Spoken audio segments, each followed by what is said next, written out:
शेतकरी बांधवांनो, सद्यस्थितीत खोडवा पिकाची निरीक्षण घ्या.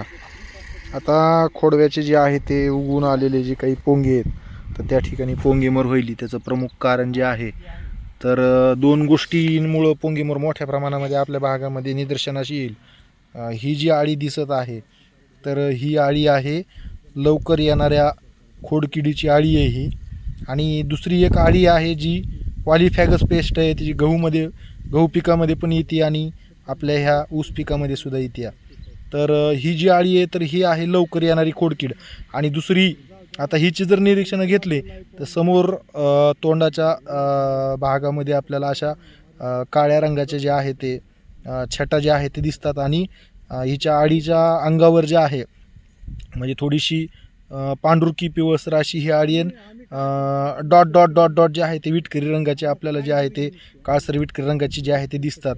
आणि थोडीशी लव दिसते अंगावर, जर झूम केलेलं आहे थोडंसं तर लवसुद्धा जे आहे ते हिच्या अंगावर दिसते.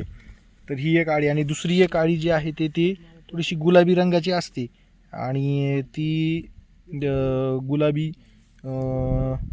खोड पोखरणारी आळी आपण तिला म्हणतो, किंवा स्टेम बोरर जे आहे ते आपण तिला म्हणतो.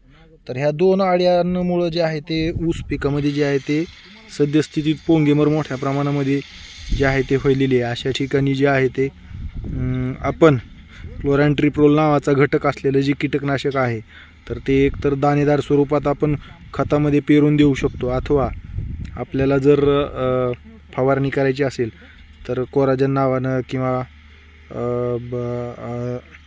हेलिक्युअर नावानं किंवा सेंजी नावानं असं बरेच नावाने येतं ते वेगवेगळ्या कंपन्याचं घटक आहे. त्याच्यामध्ये क्लोरॅन्ट्रिप्रोल त्याचा स्प्रे आपण घेऊ शकतो. एक 15 लिटरच्या पंपाला 8 ते 10 मिलीपर्यंत आपण ते घेऊ शकतो.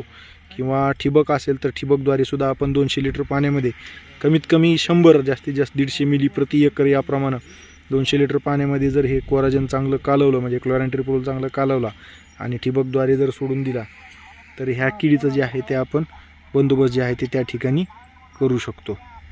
आता सध्या पोंगेमर जे आहे ते बऱ्याच ठिकाणी खोडवा ऊस पिकामध्ये जे आहे ते दिसायला सुरुवात झालेली आहे. बघा, ही अशा पद्धतीच्या आळ्या आता चालू झाल्या दिसायला.